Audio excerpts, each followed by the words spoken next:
Okay, why don't we go ahead and get started with today's event, which is Day in the Life of a Tech Finance Lawyer. I'll kind of stand here awkwardly for purposes of the video to introduce our three guests who are behind me. So Katie Peardon is a partner at Fasken, and she is a corporate commercial lawyer providing strategic counsel to companies in the technology sector on a range of issues from business inception to the growth and procurement phases. Katie assists with startup and corporation issues, debt and equity, angel and venture capital financings, mergers and acquisitions, and IT licensing and development. Kellen Voyer is a lawyer qualified in BC, Nova Scotia, and California. He is a partner and the founder of Voyer Law. He worked in Silicon Valley before establishing his law firm in 2013 with the aim of seamlessly providing U.S. and Canadian legal services. He combines legal knowledge with business acumen and sits on the boards of multiple startups. Laura Webb is a partner at Allard, where she works in the Emerging and High Growth Companies Group and the Venture Fund Group. Laura practices corporate and securities law with a particular focus on venture capital fund structuring and formation matters, as well as angel, venture capital, growth equity, and venture debt financings and mergers and acquisitions. So the point of today's event is to have a kind of informal discussion with our three participants. I will move off to the side. I will be asking the discussion questions, and the three of you can just share the mic and answer them however you see fit. So we're going to start off. I gave very brief introductions, and that was intentional because I want each of you to go around and describe your own practice in your own words. So how would you describe your practice background and what you do? I'll go first since I'm holding the mic. So I would describe myself as a corporate lawyer for technology companies, and with a practice that particularly focuses on venture financing and M&A. And that financing work includes, early stage fundraising for companies, angel rounds, friends and family, all the way to really complex, venture funded deals. And on the M&A side, I do both sell and buy side. So if my clients are being acquired by other companies, I help them, in those big transactions where they're selling, and I also help them acquire other companies on the buy side. And so my practice is largely in the venture fund formation space, which is a fancy way of saying that I work doing partnership law, pooling private capital for venture capitalists who are looking to invest into technology companies.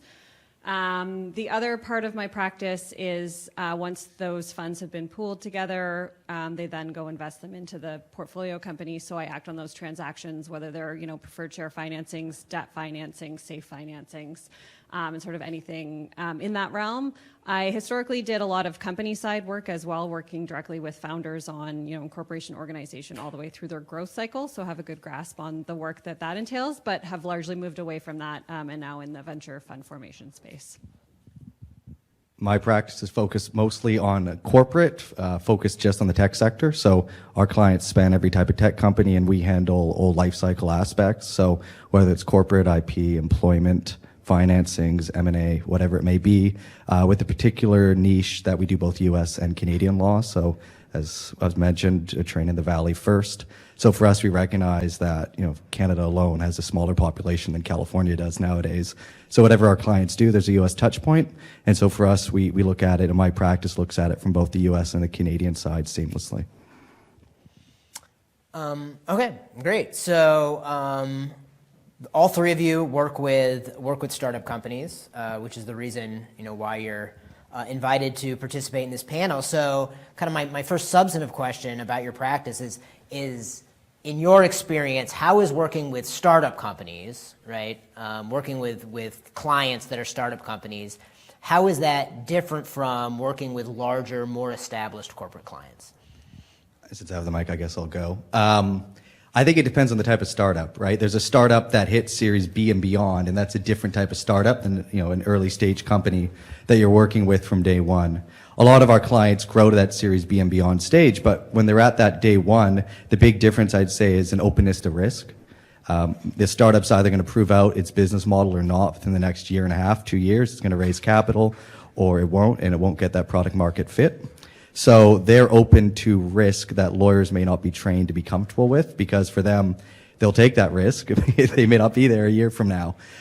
So that's probably the biggest difference with working with those really early stage companies as compared to later stage companies that, at Series B and beyond, even Series A, they're less comfortable with the risk, and they're like any other company. So I think that's the main difference.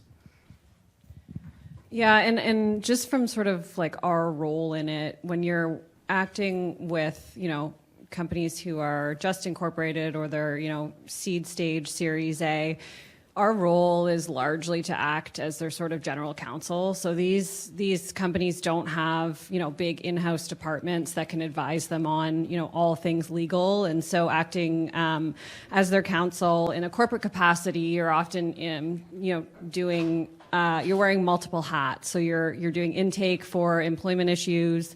They might need terms of use drafted or need a master services agreement. In addition to sort of all of the corporate stuff that comes along with the work that we do, you're largely trying to facilitate that work being done. So that provides, I think, a unique opportunity for us to really get involved in the businesses that we're working with. I always say we're kind of like a trusted advisor.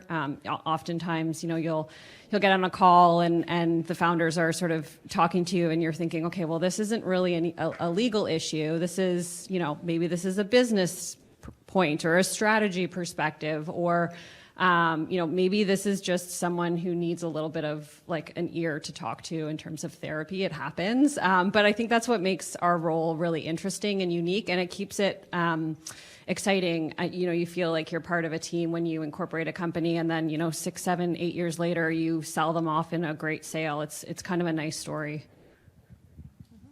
Maybe I'll just add.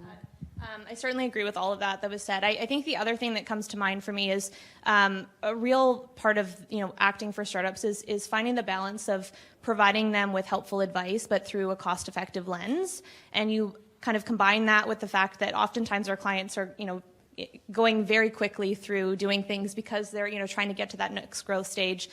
Oftentimes they're not really telling you about agreements they're about to enter into, or approaches that they plan to take with things, and they come to you to help fix it after the fact. And so it's really about helping them identify where the real material risk is for them, understanding your client's goals and objectives, and helping them find the right answer for them and the practical answer, which sometimes isn't the best perfect answer, but it's the answer that's best for what their needs are.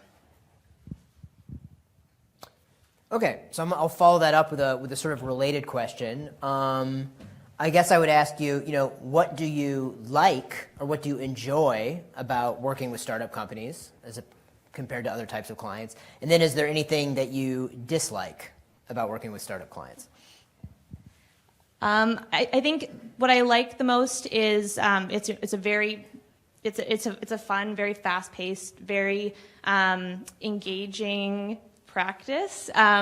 There is, to Laura's point, we really do become trusted advisors to our clients, and you really get to be involved in their business and have, attend board meetings, help them with strategy that they're working out in terms of what their financing structure might look like, what their plans are for the next 12 to 24 months. You really are involved in, the day-to-day work for your companies. And I think that's something that I really enjoy about it. It is, ever changing. Since I've been in practice, we've had, kind of the rise of crypto that's come through. We have all these AI companies now that are just really taking off. So there's always lots of different things to learn as the industry grows and as our clients develop. And in terms of what I dislike, I wouldn't say there's anything necessarily that I dislike, but I think like any industry, it has its challenges. And one of the challenges as a lawyer for startup and growth companies is being mindful of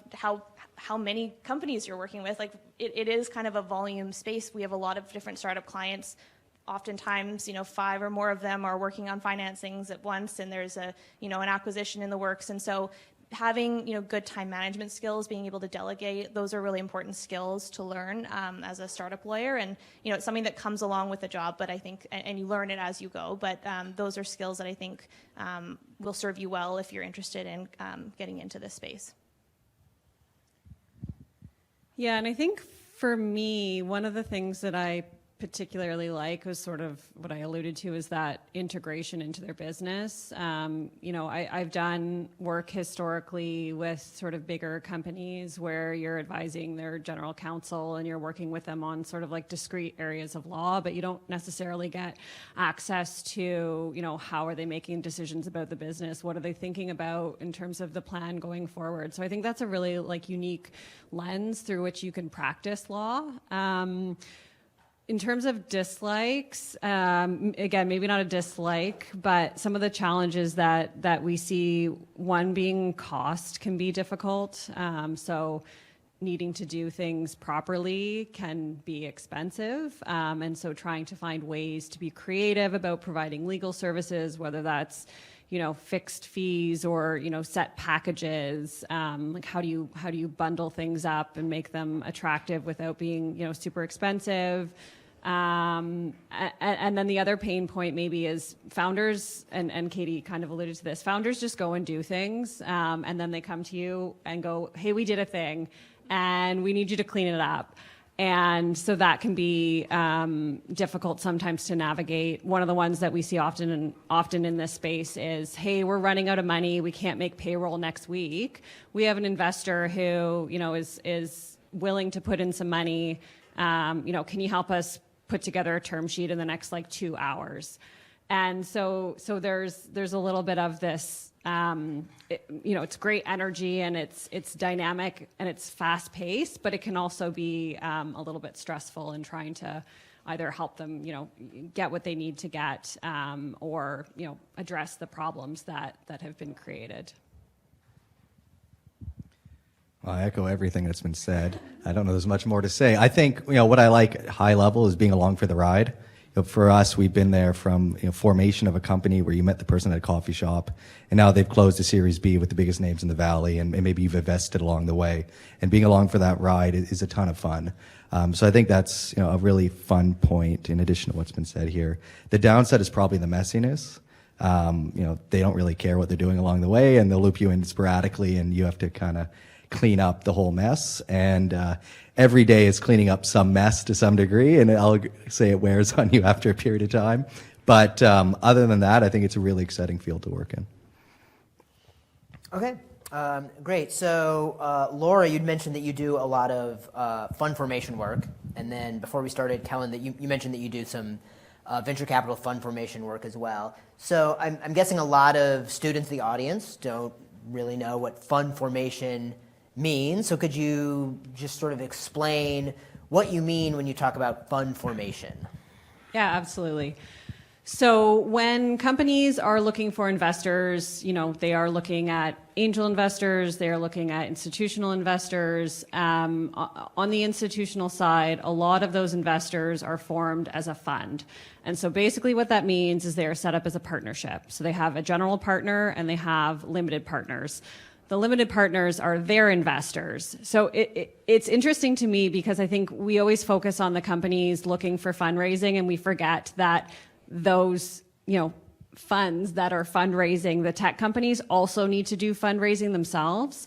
So to give you an example, Rhino Ventures is a fund here in Vancouver. They have a number of investors that are limited partners in their fund who have committed capital that they can draw on over time so that Rhino can go and make investments into portfolio companies, in Vancouver or elsewhere across the country. So we're largely living in the land of partnerships. What that means is we have a limited partnership agreement that's negotiated. There's a specific waterfall in terms of how the economics work, and there's a governance structure involved as well. Most of the day-to-day operations for these funds is carried out by a management company. So that's where your employees are sitting. They're doing, due diligence on the companies. All of the operations sit in a single management company, but you'll hear sort of, Fund 1, Fund 2, Fund 3, the sort of successor funds. Those are all individual limited partners that are managed under this management company structure. So that's what we mean in terms of fund formation. We work on the actual documentation, so largely the limited partnership agreement that gets negotiated when investors decide to pool capital together into a single vehicle. That describes it perfectly. Okay, nothing to add. I've had some practice. Copy paste, it doesn't change that. Okay. Are there any questions about that? Anyone? Okay. We all learned what funds are. So kind of moving on to my next question. So one of the things that I like to emphasize in my teaching, particularly the corporate transactions course that I teach, is I always tell my students, and this is what I was trained when I was a lawyer, is that a good transactional lawyer should add value to their clients, right? They shouldn't be a transaction cost. They certainly shouldn't be someone who says like, no, you can't do this, you can't do that, right? They should be adding value, finding solutions for their clients.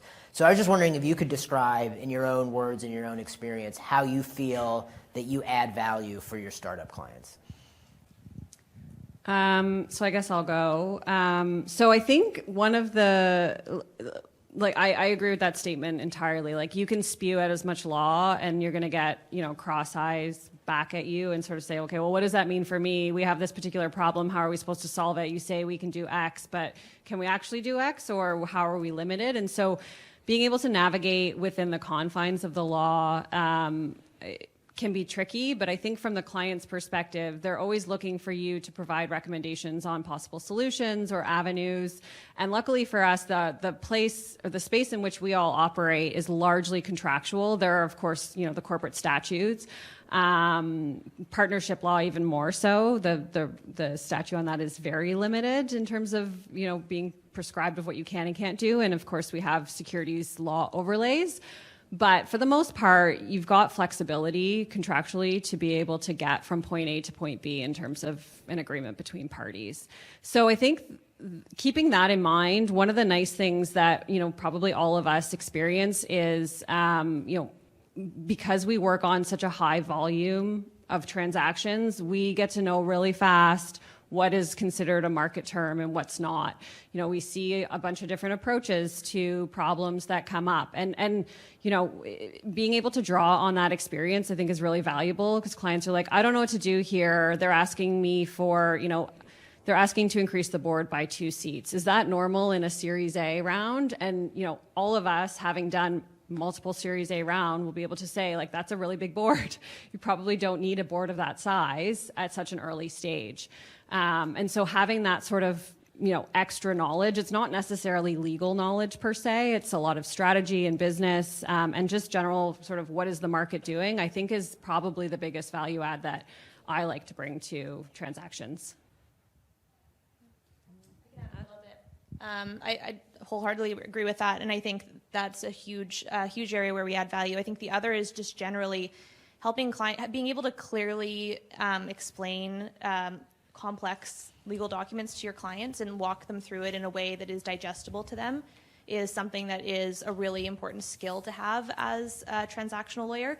Oftentimes our clients who are, maybe it's their first sort of Series A round, or it is an exit event for them where they're going through their first M&A process. There's a lot of, there's hundreds of pages of documents to digest, and that's really overwhelming for a founder or CFO to kind of go through it for the first time, even for the second or third time. And so being able to, get through the weeds of it all, explain in a clear manner what is going on, offer that insight as to what's market, and allow our clients to kind of really key in on what the business issues are so that they can, negotiate those with the other side and not burn goodwill and trust with the other side by fighting over things that are unimportant to them ultimately. That's, I think, a really important skill. And the other thing I would just say sort of peripherally that, all of us as lawyers, add value to our clients by being able to tap into our own networks for our clients, whether it's an investor that they might want to meet, or if they need, U.S. legal counsel, connections we have in our respective networks, those are things that are valuable to our clients and that are appreciated by them as well. But on the skill side, I think, being able to help them navigate and explain complex legal concepts clearly is super important. Or I would say, like, even knowing, like, do they actually need to know that right now, kind of thing, right? Like, sometimes you can get lost in the weeds and it's not really relevant. And so being able to parse through, like, what is it that we need to be focused on? What do they need to know? Here's, like, the list of 1, 2, 3 in this, 30-page document that you guys need to be aware of. To the extent that, something comes up, keep us in the loop and we can, make sure that we're not offside anything else, but largely being able to boil it down to, like, this is what's relevant to you. I don't know. There's not much else. I think, like, to me, yeah, thanks. Practical, actionable advice. The "it depends" law school answer is kind of useless to every single startup, and they're not going to spend a fortune either figuring out the answer to "it depends." So, you operate within that risk environment with an early stage company, but being able to have that comfort, both the client relationship and with your advice as to the degree of risk, to say, here's something practical and actionable you can actually do in this situation, adds a lot of value, because they're looking to make quick decisions in order to survive and to grow, especially in the competitive landscape. Previously Web3, now we're in AI, and so they don't have time to wait for a memo. Okay, I'm going to interject a little bit and kind of add on to that. So Laura said two things that really resounded with me and kind of my experience. So when I was in practice, I was not a startup lawyer. I was an M&A lawyer, right? But two of the things you said I think are really important, so I just want to amplify those. One is I think that any kind of corporate transactional lawyer, like 95% of what you're doing is contracts, right? It's like if you're a corporate lawyer, you're a contract lawyer. That's like, that's the vast majority of what you're doing, and you do have a lot of scope to kind of customize the relationships between your parties and their counterparties, through contracts. So there's a lot of scope for creativity. And then the other thing you said that I think is absolutely true is just how valuable it is to just have experience in doing deals, right? Because like whether you're doing startups or M&A or anything else, as a lawyer, right, who's busy and has a busy practice and is doing a lot of deals, like you're just doing way more deals than your clients, right? Like they might be doing, like this is like their first financing or whatever, and you might have done dozens that year, right? So you've just like seen a lot more deals kind of go through the door, and so you can tell, your clients with authority. It's like, well, this is normal, this is not normal, this is market, this is not market, and that's advice and perspective that they really need and is really important. So I just wanted to amplify those 2 points. Okay, so now let's switch gears a little bit. So this question kind of takes us away from practice and more gets into the general business environment. So all three of you work in Vancouver, and I think two of you have experience, at least two of you have experience working in other markets. So how would you describe the Vancouver tech environment specifically, for the benefit of our law students, many of whom are going to be working in Vancouver? So how would you describe the Vancouver tech environment, either from like a general business perspective or from the perspective of a lawyer who works in that world? It's small. It's always been small. I mean, I started working in Vancouver in 2012 doing this work, and there was an absence of middle stage growth companies and capital to get them to that real Series B and beyond stage, especially domestic capital. That issue persists. Those success stories that we had back then, the Hootsuites of the world, they're still here. They haven't had that big exit that everyone had hoped for. We have new middle market and larger companies here, but that capital to get a real strong ecosystem, especially domestic capital, still doesn't exist. And that's a problem, though, in many ecosystems outside the Valley. So your clients are always going to go down to the U.S. to get that capital. I work out of London a lot. Its market there is actually surprisingly similar to here, and the challenge is getting that kind of growth stage, Series A and beyond capital domestically. So I think that's one point about Vancouver. Everyone kind of knows everyone in the market as well, so it's a nice market to work in. But I think for me, when you work in Vancouver, you work across Canada, and for us, we work more globally too. I think if you're practicing in Vancouver, you will be representing companies across the rest of Canada. At least that's my experience, because it's just decidedly a smaller country and a smaller economy. So you kind of have to.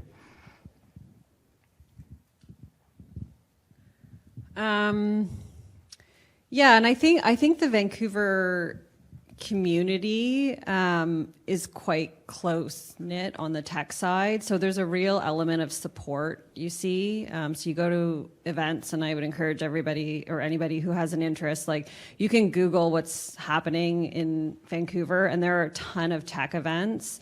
A lot of them that have free registration that you can go to and kind of walk around and meet people and sort of see what they're up to. And what you start to see is how close-knit everyone is, how supportive everyone is in terms of, sharing networks and, asking for suggestions of, hey, I'm looking for a part-time CFO. Do you know anybody? Like, there's a lot of that in this space, and you see it too as well, and probably even more so in Victoria and the tech scene there. But it's I think makes for a real. It's nice to practice in that because there's not a lot of this sort of, cutthroat competitive edge to it. Of course, there's a lot of competitors in Vancouver within the market, but largely there's element of, people helping people, which is nice to see. And then on the lawyer side, I see Katie a lot across, or maybe used to since I moved from the fund formation, but I used to see her a lot across deals. And so to Kellen's point, you start to see the same lawyers. It's a small bar here in Vancouver, particularly on the tech side. And so again, you build up a rapport, and it's nice to see familiar faces across the way. You know what to expect. I mean, you can be very efficient if I know Katie's going to dig in on that point. She's not. She's great to work across from. But it just kind of creates this semblance of community, I think, within the bar in the tech space as well in Vancouver.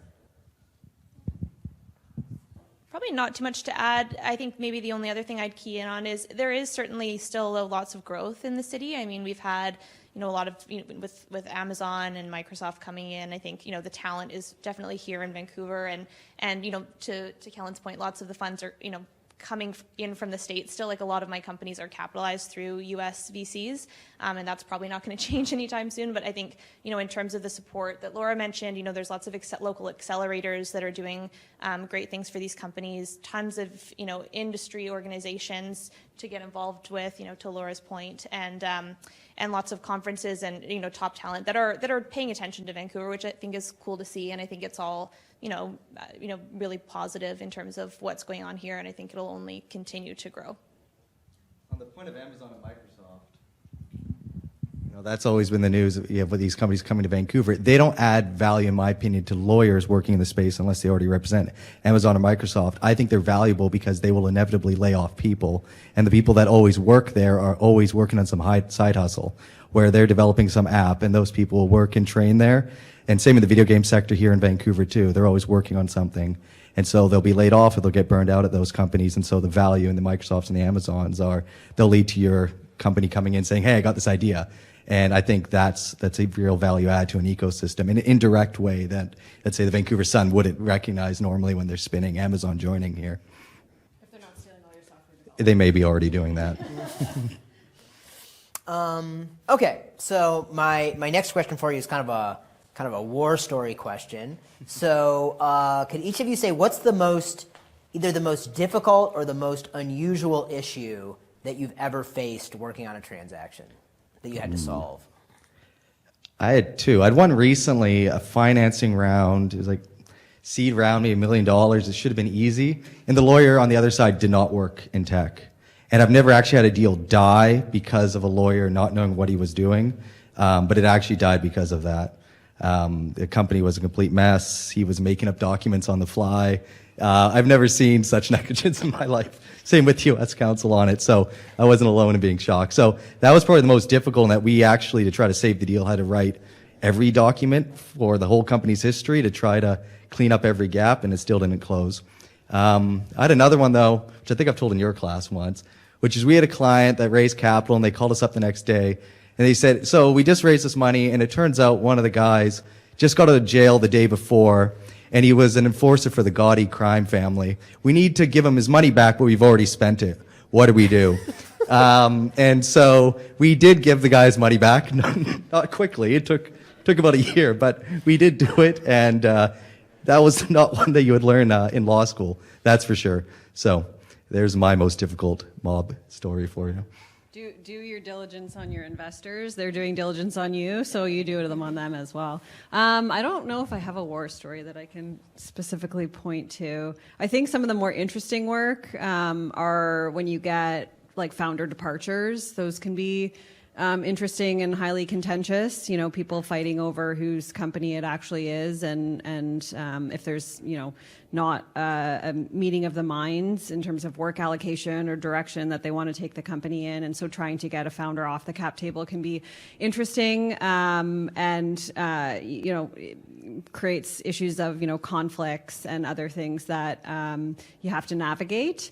Maybe I'll pass it to Katie because I don't know if I have a particular war story that I can think of right now. But yeah, I was sort of in a similar boat, and disclosure, we got some of these questions in advance, so I was thinking about this, and whether there wasn't a specific war story that came to mind, maybe luckily, but what I was thinking of in terms of what makes for sometimes some complex negotiations are when you have a strategic investor that's coming in, and that could be, when I'm talking about a strategic investor, it might be a company that's investing in, or a VC arm of a company that's investing into a company that they, have a view to possibly acquiring in the future.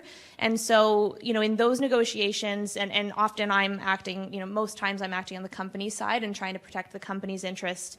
You need to be really careful about, there's various rights that investors are going to get in connection with their investment. But when they're coming from a strategic lens in particular, you need to be really careful about not sort of boxing the company in to, losing its ability to, raise money from other sources or potentially get acquired by other third parties, and, keep the ability to drive up, a good bid process in the future. So you can get into tricky scenarios where, as like a result of cumulative rights that the investor is asking for, the company can be put in a pretty tough position, and you've got to be able to identify that and advise your client of that, and hold strong in those negotiations. So those can be more interesting negotiations for financing. Okay. I'm tempted to tell my own war stories, but I was not a startup lawyer, so I'll abstain. So my next question is, how would the three of you say that your practice has changed over the years, either in a personal way or due to changes in the broader industry? What comes to mind for me is really just all the, different technology that I actually, use in my practice now. And I, still, so for context, I was called in 2016. So, I'm still, in the first decade of my career, but even still the ability to use things like DocuSign, which I use almost exclusively, almost everything I'm working on has documents signed electronically, unless there's a specific reason why you need a, wedding signature on a, share certificate or things like that. There's, different tools for due diligence, through having, basically like AI help through, hundreds and hundreds of contracts on a M&A transaction when you're reviewing for change of control clauses, for example. So the ability to utilize tools like that, and things, tools for, closing folders is something that a lot of, law firms use to help organize the set of closing documents, which used to, even when I started when I was a student, there would sometimes be, accordion files filled with physical paper in closing rooms for closings, and that's all. So that was really what kind of came to mind for me, was just thinking of how much technology is helping my practice, especially in the advent of the chat GPT world that we're now entering into, and how much that's certainly going to impact our practices. I think all firms are still trying to navigate making sure that we can access these tools and use them in an effective way, but still make sure that we're adhering to all of our really strict confidentiality requirements for our clients. So that's, I think we're going to see that certainly infiltrate the practice, though. So those were some things that came to mind when just thinking about the changes in terms of practice management, I guess, for me, really. And so for that question, the biggest thing that came to mind, because it's very relevant in my day-to-day, is the shift that I have taken recently in the focus in my practice. So when I started as a junior lawyer, I was working in our Ottawa office. I was doing a little bit of public work, a little bit of private work, still in the tech space. I moved out to Vancouver, joined our Vancouver office when it opened in 2015. and dedicated myself exclusively to private side company work, a little bit of investor side work. And so over the course of, the past, let's do my math, 8 years, I've moved largely away from the company side work, and now I'm doing venture fund formation work. And that shift for me was largely for personal reasons. We talked a little bit earlier on, or shared stories about, founders, needing a lot of, last minute things. M&A in particular for me was very challenging from a time commitment perspective. I have 2 small children, and so 6 a.m. calls and 9 p.m.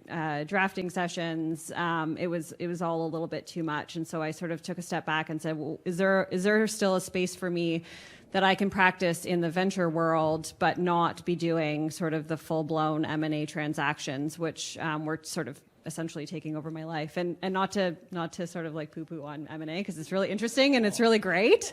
I really enjoyed the work, but it just wasn't a great fit for me. And so I had been doing a little bit on the venture fund formation side, working with Women's Equity Lab, which is an organization that looks to educate and give women the opportunity to try investing.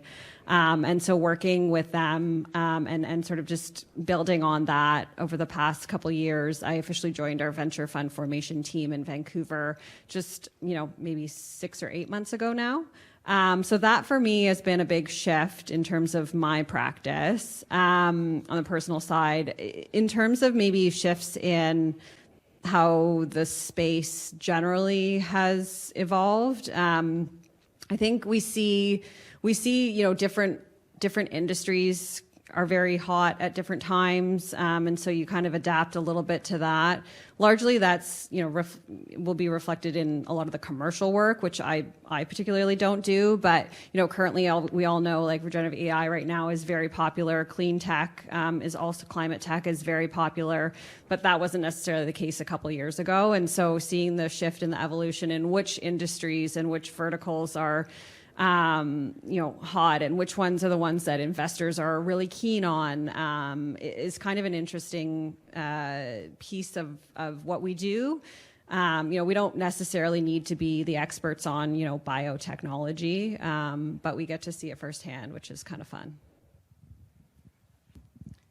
So I guess I've seen a number of shifts. I think first, you obviously see shifts in technology, what's hot. Recently we had Web3 and everyone was doing token offerings, and now no one cares about Web3 and they care about AI. So you see shifts in that. You see shifts in the financing documents. The industry relies on standards for most early stage financing. So back in the day everyone was raising by convertible notes, then it switched to safes, promulgated by Y Combinator, then it switched to the post-money safe. So you see that shift in the instruments that are standardized for your clients raising early stage capital, which is always kind of interesting to track the terms of those. And then, more my own personal practice, we started with 0 clients and we have 2,000 plus now. So it's been growing along with our clients, never being able to do Series A rounds and you're just starting with someone that's got an idea in a garage, and now we do Series A and beyond. So I think that personally has been a growth over the last 12, 13 years now. Thanks. So Katie made an interesting point about kind of how just the technology of practice has changed. And so I will share a war story. This is something like I experienced where when I was a junior associate, and this was years ago, but I was working on a transaction, and you mentioned using closing folders. So of course, like my responsibility as the junior associate on the deal was to arrange the closing and have all the documents prepared and keep track of the signatures and everything. And of course, like I did that all electronically, right? So I had closing folders and just sort of had everything, all the documents in electronic form. They were all kind of arranged. And I remember it was on this deal, it was working for a client of like a particularly terrifying partner who sort of he was older and he kind of, but not that old. And he kind of had the propensity to sort of like, be very high level on things and then kind of like swoop in and ask these very specific questions that, you know, in a way that was just like, you were kind of always on edge. So it was like, I didn't hear from him for a few days, and it was like, oh, how's the closing going? It's fine. And then he kind of came in, we were like closing the next morning, and he's like, where's the closing room? And I'm like, no, we got it. It's all on my computer. He's like, where's the closing room? Like, I want to see the documents. And he was like, demanded like there'd be like a physical room. And like, it was this horrible situation. Like, we didn't have time to print everything out. So we had to like talk him down and be like, no, it's like the 21st century. Like, we're not doing that. But it was, but it's just, yeah, when you think about, I don't know, it's just, I was talking to somebody the other day, and they were talking about and they were probably not that much older than me, and they were talking about, oh yeah, I remember when I would have to like fly to Europe for 2 weeks to do due diligence. And you're like, what? Like, it's just so inefficient. When article people were still doing that, yeah. Even to get documents signed, they fly people to Europe. Yeah, I had to fly to Oklahoma City one time to literally get a signed document from somebody and then fly back. Anyways, so the world has changed for the better. Okay, so next question. This is also sort of related to the broader business environment, right? So we are in kind of a strange economic situation, right? Interest rates are up, inflation is up, stock market's been treading water, the economy is doing well or not well, depending on what metrics you look at or who you ask. So my question for you is how has the higher interest rate environment and the pretty dramatic slowdown in venture capital financing globally, how's that affected your clients, and then how has that affected your practice? That's a good question. Don't jinx it, okay? No, I think for us, there's definitely been a slowdown in financings. We do a lot of early stage formation work, though, too, for early stage companies. So we've never been a firm that's entirely reliant, unlike my American friends, on large VC rounds as a way of driving revenue. So for us, it hasn't been a huge factor, but at the same time, you know, those clients that do need those funds to continue surviving, that have raised already, are finding those doors are a lot more, you know, difficult to open up and to get that kind of successor round happening. And you obviously see worse terms now on the Series B than we would have, you know, a year and a half ago, 2 years ago. So there's definitely an impact, but tech isn't dead. Tech's now very excited about AI and whatever the next trend is. And so things are definitely moving. Money is still being put out there. Funds do have an obligation to deploy capital within the horizon of the fund. So there is still movement in the industry.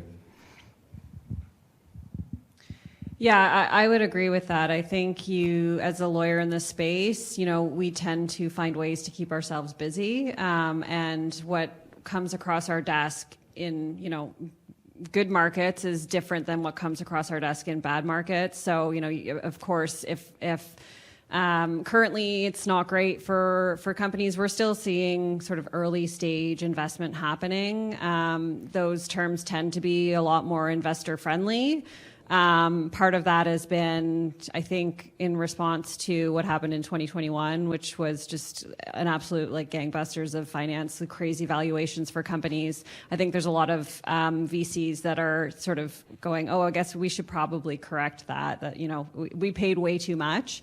And so people are trying to avoid down rounds. You know, they don't want to be in those situations. So we see, you know, different terms coming up. Companies are forced to look elsewhere. Maybe they try bootstrapping for a little while.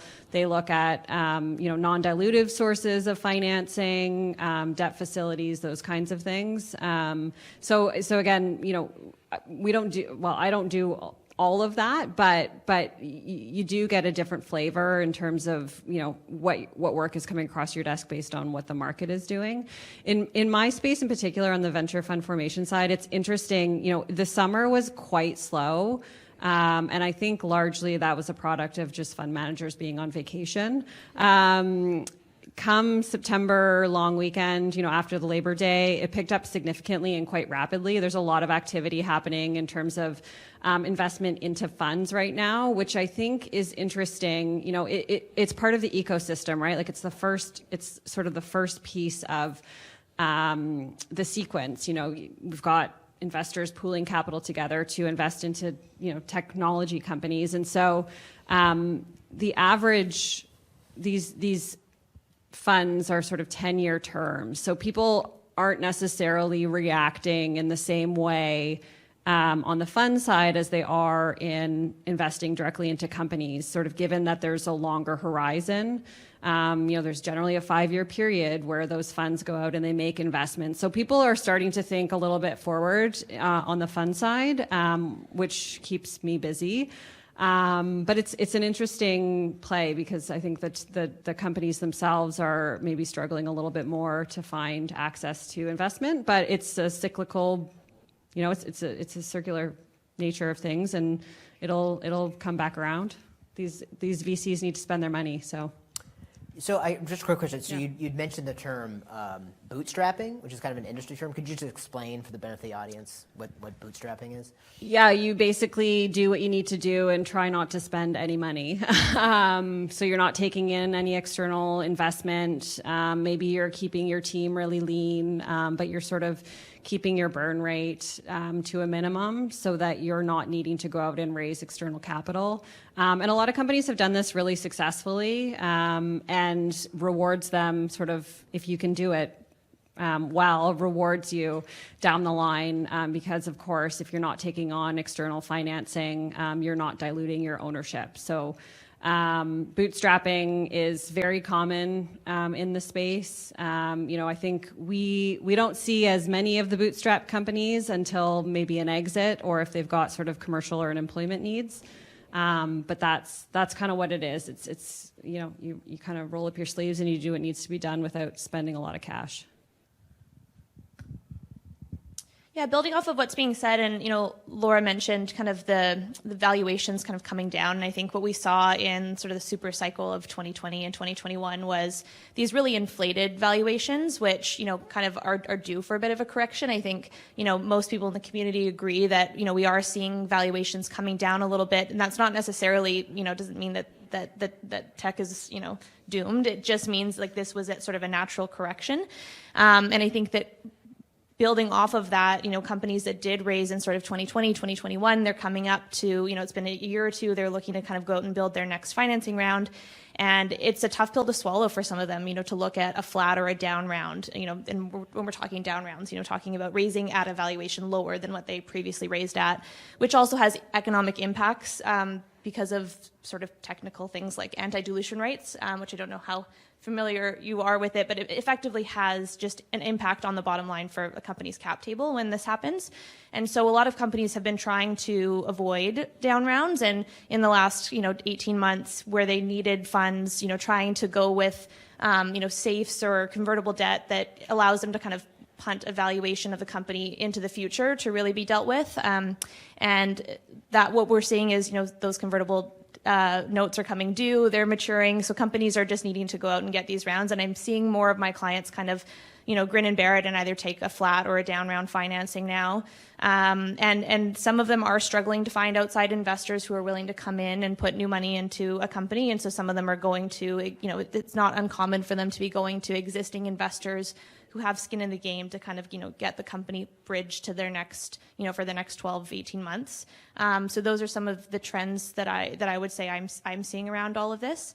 And again, all of it is to say there's always still, lots to be done across our desks. It's just different types of work and sometimes not as bright of a picture for our clients if they're not, we had a real nice situation for a couple of years where there was just, so much funding available to companies, and that's getting a little bit trickier, but there is financing out there for good companies, and it's just finding the right investors. And so we're still seeing some of that activity happening.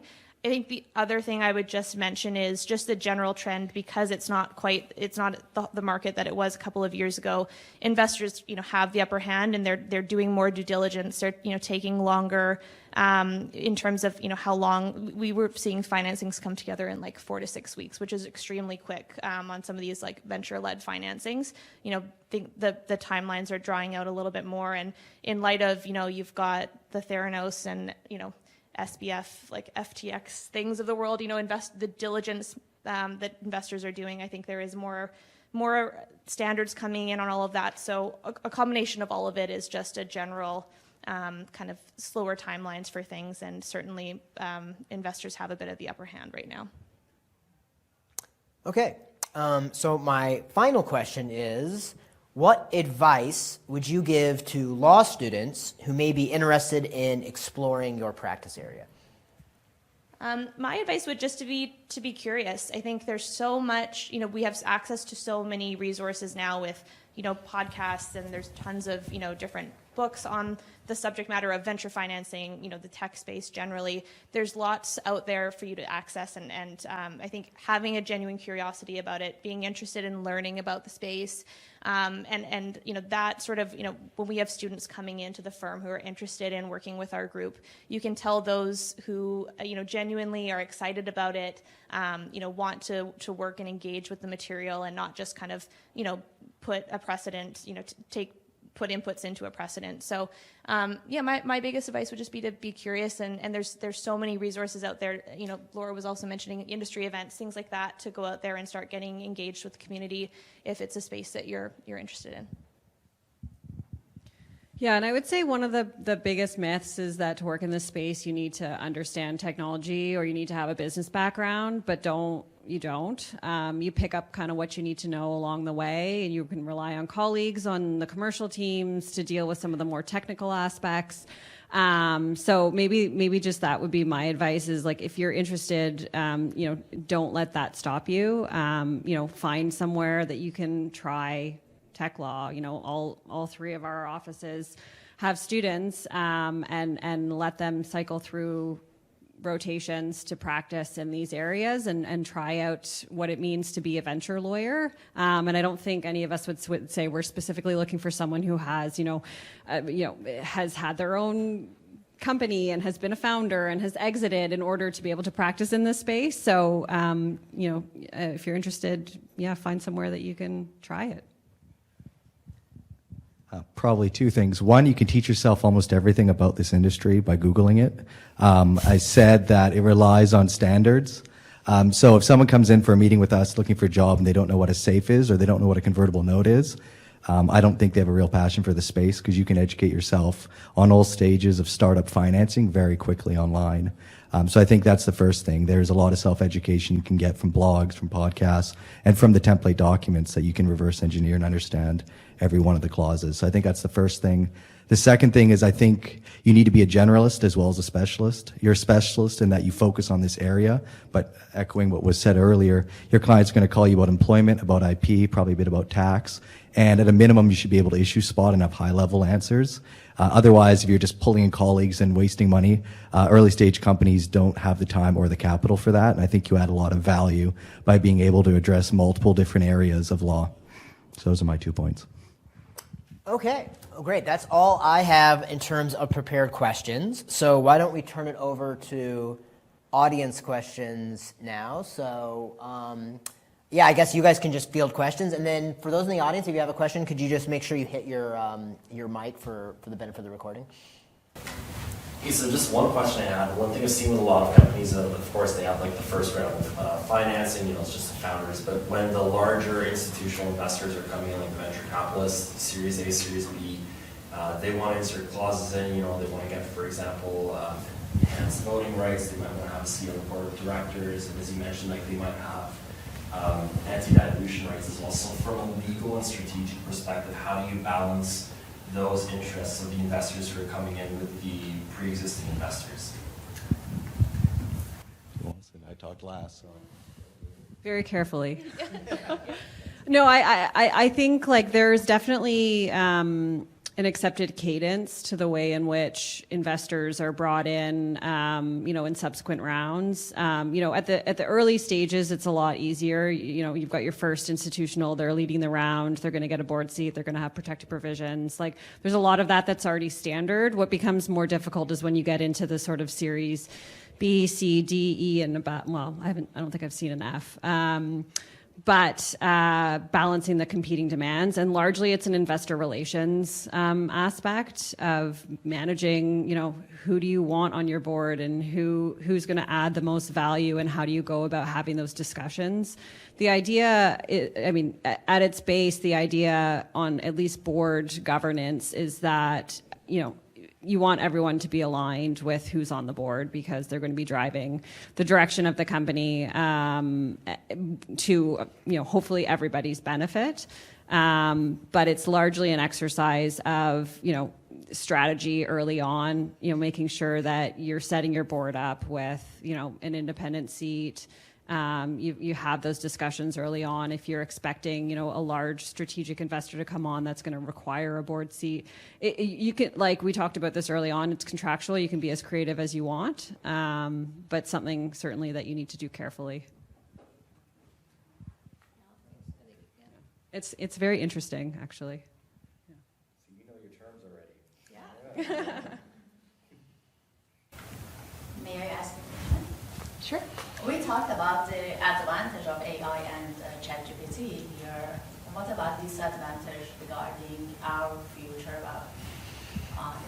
Are they going to take away our jobs? Yeah, exactly. I don't think so.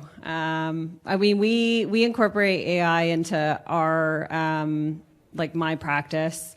I think we've all come to appreciate that there's a lot of value add that these ChatGPT and others can't provide. And so I think us lawyers are sort of clinging on to that for dear life. And I think a lot of us are really looking at AI as a means to improve practice efficiency. So that's, there's a lot of, Katie kind of said, inputting information into documents. While we don't need to have, a billing lawyer do that, we can put it through whatever AI platform that we're using to be able to spit out, a set of preferred share financing documents and have them ready in 30 minutes instead of someone taking, 3 hours to draft them. So I think we're sort of seeing it as more of an opportunity to create efficiencies as opposed to taking over our roles completely. So I think maybe to answer your question, there will be a little bit of redundancy in terms of what we are already doing, but we can certainly add value that I think the AI systems can't. Because I'm a lawyer in Iran, and for 8 years working with VCs and startups and venture capitals in all the stages.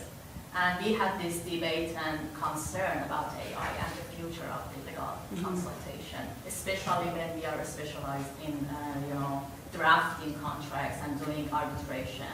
So that's a good point to know. I mean, the AI can push basic paper like anyone else can. So, if your revenue is driven by incorporation or just taking a safe and putting in a cap or a discount, then sure, the AI is a good fit there. I'm actually intrigued about AI, on M&A due diligence. You ask it to go search for a bunch of clauses, but at the end of the day, if the AI misses one of those clauses, the firm is still going to be the one on the hook. And I'm intrigued to know how firms are managing that risk. And if it's backstopped by people or not. Because, we've definitely seen that AI use case. It's just a point of inquiry for me. And I would say for our firms at this point, it is still really backstopped ultimately. But it's something that kind of helps filter through.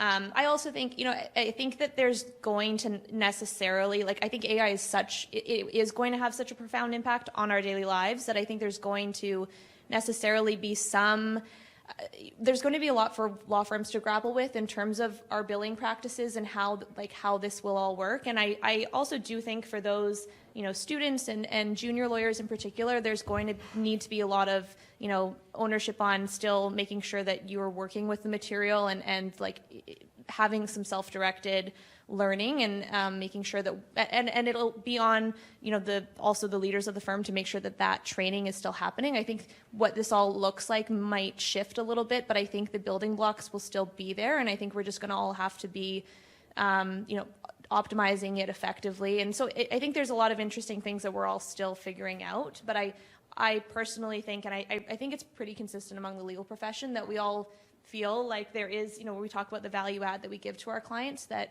AI is just not going to be able to replace, at least in the near term. Go back on this in 10 years now. Retire first, right? Yeah. Thank you. So the tech industry is one that moves really quickly, and the technologies that are popular at the time change very often.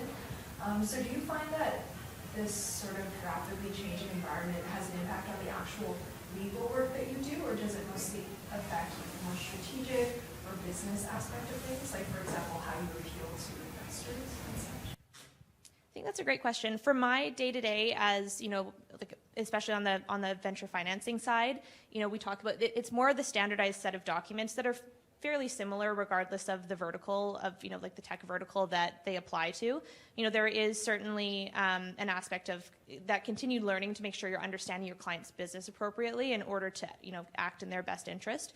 But I'd say, generally speaking, my financing, my transactional practice still remains, largely the same, and it's just a matter of making sure that I'm, keeping up to speed on those advancements. But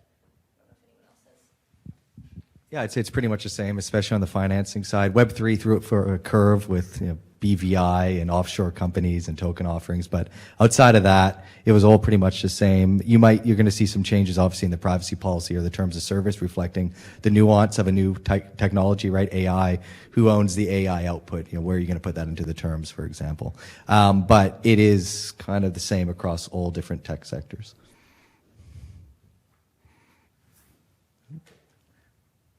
Hi. Sorry, I kind of agree. I have two questions. One is specific for Laura. Thanks so much for sharing all your expertise, mostly like on formation. My question for you is, are there many dedicated teams specifically focused on formation in Canada, or it's more like many of them are actually having a mix of corporate financing, portfolio investment, and formation? And my second question is a general one.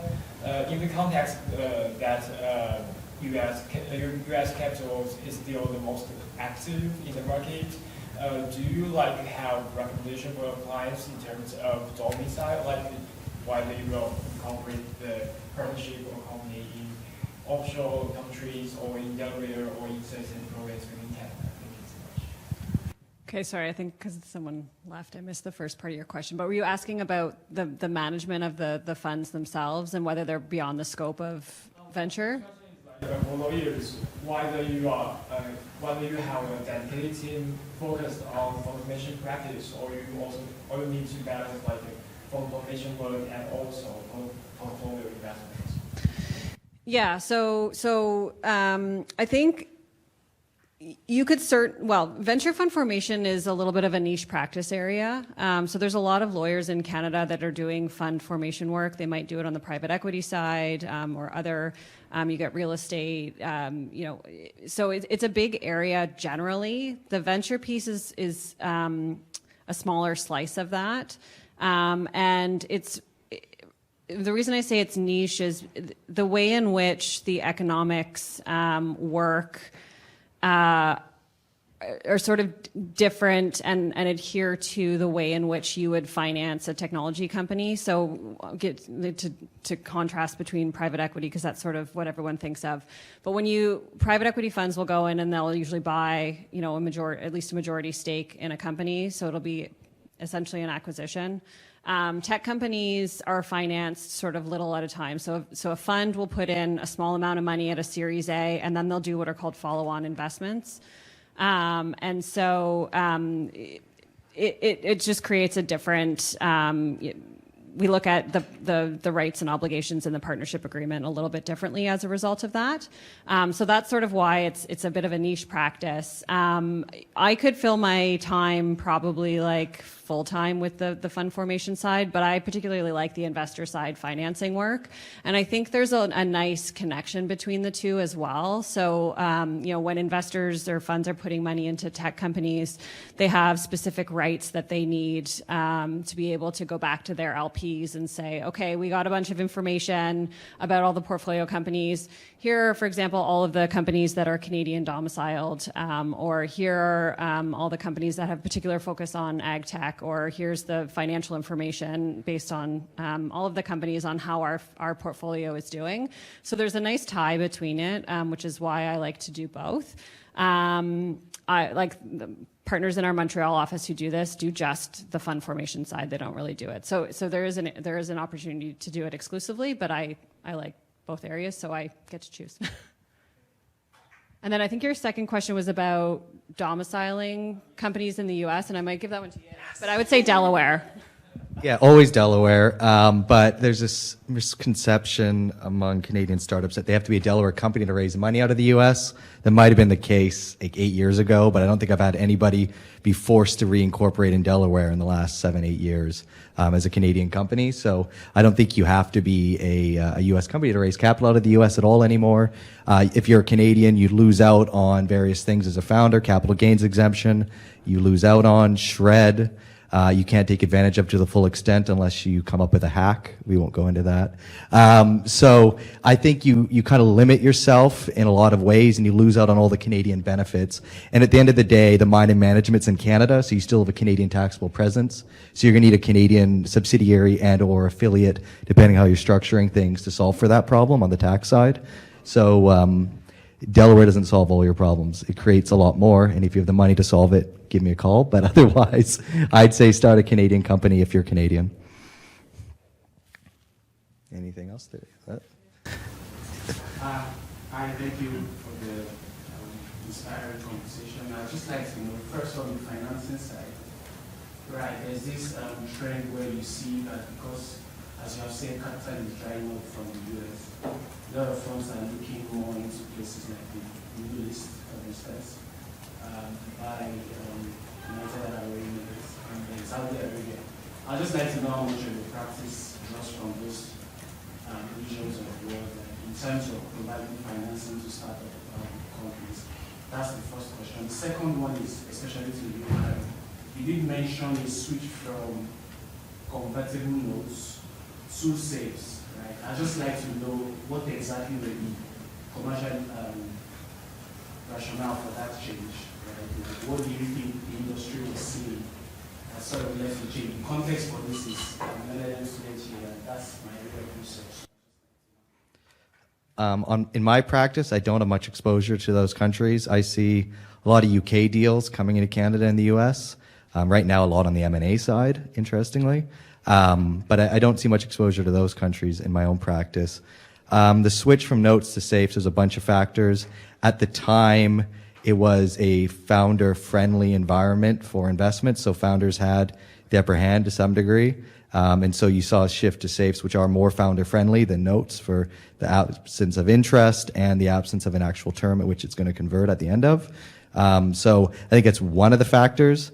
I believe there are some more nuanced U.S. factors that we don't need to get into that led to that. But I think as well, when you see a more investor-friendly climate, you do start to see the rise of other instruments. You know, the post-money safe is a bit more investor-friendly.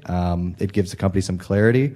But also you do see convertible notes coming back, right? If times are a bit more difficult to raise money, you'll start to see more investor-friendly instruments. So the note isn't dead. It's just kind of varying based upon how hot the market is and how much control companies have in those rounds. Anyone else? No, I'd say. I don't have any exposure really to those countries either, unfortunately. And yeah, same with me on the fund side, not usually.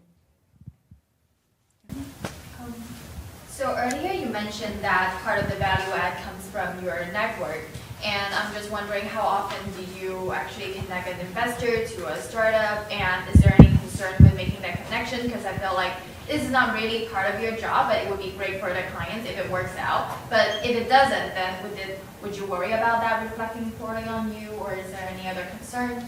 Thank you. Yeah, so we have sort of what we call like a matchmaker program that we use, and there's sort of a few different nuances of it depending. So a lot of our early stage companies, we're not really sure, if they're, how they're doing, what the direction is going to be. We might give them a list of possible names in terms of funds or VCs that they should, look at. In terms of some of the more warm introductions, those are generally done, if we've got confidence that, they're a good company, they've got good traction. We certainly reach out to the investors and ask, here's a pitch deck for so-and-so's company. Do you want an introduction? And sometimes they come back and they say, that's great, yep. And sometimes they say, no, thanks. So there is a little bit of that sort of a reputation aspect of it, and so we're sort of, at least I am employing that. I'm selective to make sure that if I'm suggesting a company to an investor, the investor is aware that these are all risky investments and anything can kind of happen, but you want to make sure that you're putting companies in front of investors that align with the investment thesis, that are doing well, et cetera.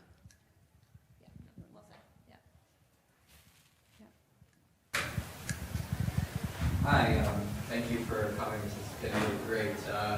As a pre-face, I just have ethics, and so this conversation kind of reminded me of a question that I had in my class as well. And my first question is, talking about the series funding, do you notice that there's a propensity for perhaps staff, perhaps the founder or board members to act in ethical ways more often in early series financing rounds? And if so, how do you balance those misdeeds, or how do you manage them? I haven't come across that, thankfully. I think for us, when we're acting for companies, there's always a reminder that we are acting for the company and not any particular investor or founder. I haven't come across a situation where there's been sort of unethical behavior at the outset or at the early stages at the board level. But I think we do a lot of education, particularly at the early level, about fiduciary duties. What does it mean to be a board member? What are your obligations? Often reminding founders that you are also you're an officer of the company, and you're a director, and you're an employee, and so you're wearing multiple hats, and you need to be coming at decisions with the proper lens, and making sure that when you're acting with your board hat on, you're looking at the entire company as a whole, not just the fact that a decision may or may not impact the well-being of your company from your shareholding perspective. I don't know if that answers your question, but it's something that I see.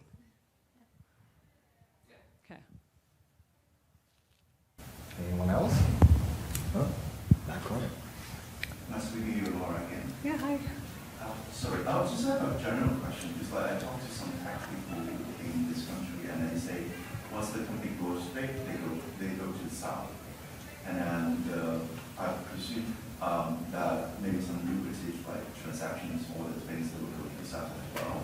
So I want to know what's your observation about this big companies once they go big and then they go to the south, and do you have any response to that?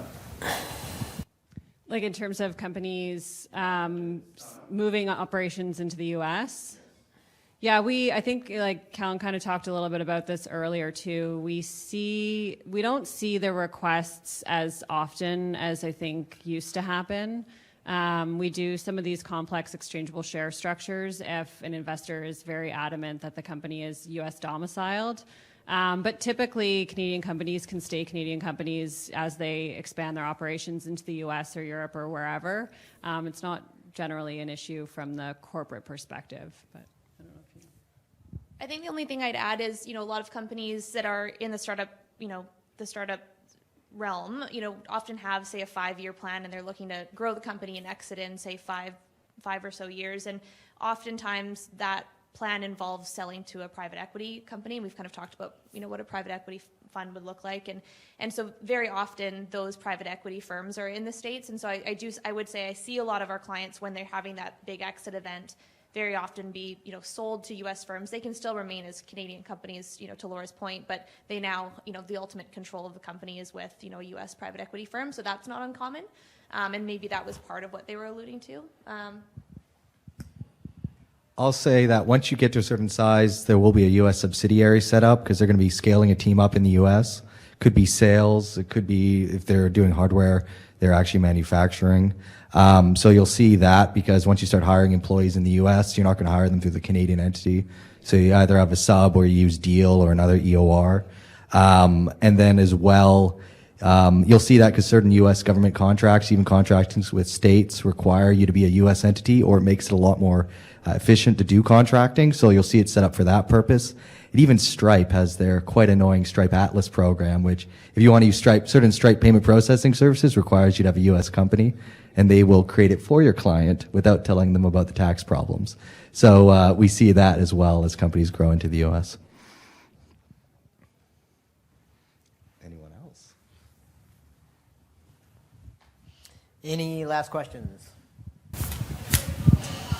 I want to go back to AI just quickly, but more on the client side.